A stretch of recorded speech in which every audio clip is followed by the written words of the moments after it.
দীর্ঘ কয়েক বছর ট্রফি আসেনি ইস্টবেঙ্গল ক্লাবে।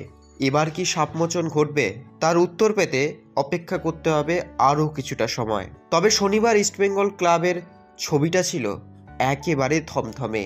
একটা চাপা উত্তেজনা কাজ করছিল গোটা ক্লাব চত্বর জুড়ে, আর ক্লাবের ভেতর ঐতিহ্যের ট্রফিগুলি রাখা ছিল সুসজ্জিত করে। সেখানেই কি এবার আসতে চলেছে কলিঙ্গ সুপার কাপের ট্রফিটা? অপেক্ষার প্রহর গুনছে আপামোর ইস্টবেঙ্গল সমর্থক ক্লাব কর্তারা। এই নিয়েই আমরা কথা বলেছিলাম প্রাক্তন ফুটবলার বিকাশ পাজি, অ্যালভিটো ডিকুনা, দীপেন্দু বিশ্বাসের সঙ্গে। তারা সকলেই মন প্রাণ থেকে চাইছেন ইস্টবেঙ্গল ক্লাবের জন্য ট্রফিটা অত্যন্ত জরুরি। কি বলছেন তারা, চলুন শুনে নেওয়া যাক। ট্রফি ক্যাবিনেট কি ফাঁকা রাখা হচ্ছে সেলিব্রেশনের জন্য ইস্টবেঙ্গল ক্লাবে? দেখো, যতক্ষণ লাগার চায়ের কাপ থেকে চায়ের কাপটা আমার কাছে আছে, চায়ের চুমুক যতক্ষণ না দিচ্ছি ততক্ষণ হবে না। এইটার কিন্তু ডিস্টেন্সটা অনেকটা মনে হবে। হ্যাঁ, এটাই। তবে আমরা সবাই ইস্টবেঙ্গল সাপোর্টার ঈশ্বরের কাছে প্রার্থনা করবো যে আমরা এক যুগ বাদে আবার একটা ট্রফি যেন আসে।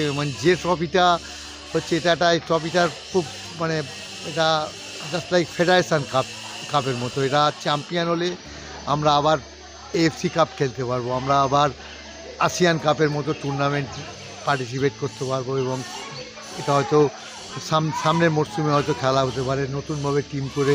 আবার যদি আমরা সেকেন্ড টাইম আসিয়ান কাপের মতো এরকম টুর্নামেন্ট একটা চ্যাম্পিয়ন হতে পারি, সেই সুযোগটা আমাদের কাছে আছে। তাই প্লেয়ারদের কাছে আমার হার্টিয়েস্ট রিকোয়েস্ট, খেলুক তারা, ইস্টবেঙ্গল ক্লাবের জন্য খেলুক, ট্রফিটা অন্তত চ্যাম্পিয়ন হয়ে আসুক। ইস্টবেঙ্গল ক্লাবের ট্রফি ক্যাবিনেট কি ফাঁকা রাখা হচ্ছে? এটা ভালো প্রশ্ন করেছেন আপনি। অনেক দিন পর ইস্টবেঙ্গলের একটা সুযোগ, অবশ্যই কিছুদিন আগে মোহনবাগানের এগেন্স্ট একটা সুযোগ এসেছিলেন ডিউরেন্ট কাপ ফাইনালে, বাট এটা খুব ভালো লাগছে। ইস্টবেঙ্গল পরপর দুটো টুর্নামেন্টে ফাইনালে উঠেছে। আশা করছে কালকের ম্যাচ আমরা জিতে আমাদের ক্যাবিন যে এতদিন ধরে খালি যেটা আছে, অবশ্যই আমরা আশা করি এই ক্যাবিনে একটা নতুন বছরে ফার্স্ট ট্রফিটা আসবে আশা করি। কিন্তু আমরা তো আশা করলে হবে না, প্লেয়ারদের মাঠে লড়াই করতে হবে, প্লেয়ারের দেখাতে হবে কি আমরা ইস্টবেঙ্গলেন্স কেন বলা হয়। ইস্টবেঙ্গল মানে একটা আগুন মতো ওদের কালকে সবাইকে দেখাতে হবে। অবশ্যই ইস্টবেঙ্গল যার টিমের সাথে খেলছে সেই টিমটা হচ্ছে Odisha FC, last years winners. তারপরে এই বছর টুর্নামেন্টে অর্গানাইজ করেছে ওড়িশায়, अगेंस्ट ऑल ऑड्स খেলা হবে কালকের ম্যাচটা। বাট আই থিঙ্ক ইস্টবেঙ্গল যদি ইস্টবেঙ্গলের মতন খেলে ডেফিনেটলি আমরা জিতবো কালকের ম্যাচ। দেখছি যে কালকে ইস্টবেঙ্গল ট্রফিটা জিতে, কঠিন ম্যাচ, তবে ইস্টবেঙ্গল জিতলে আমরা সবচেয়ে বেশি খুশি হব। কেন ইস্টবেঙ্গলের একটা ট্রফি পাওয়া খুব জরুরি।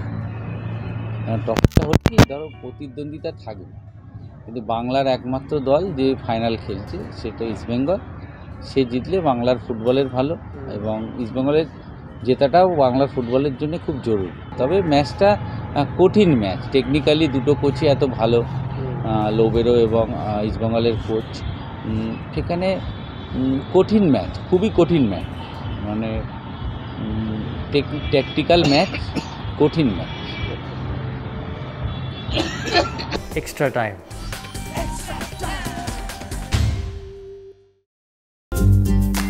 লেটেস্ট নিউজ আর এক্সক্লুসিভ ভিডিওর সঙ্গে আপডেট থাকতে এখনই সাবস্ক্রাইব করুন আমাদের ইউটিউব চ্যানেল।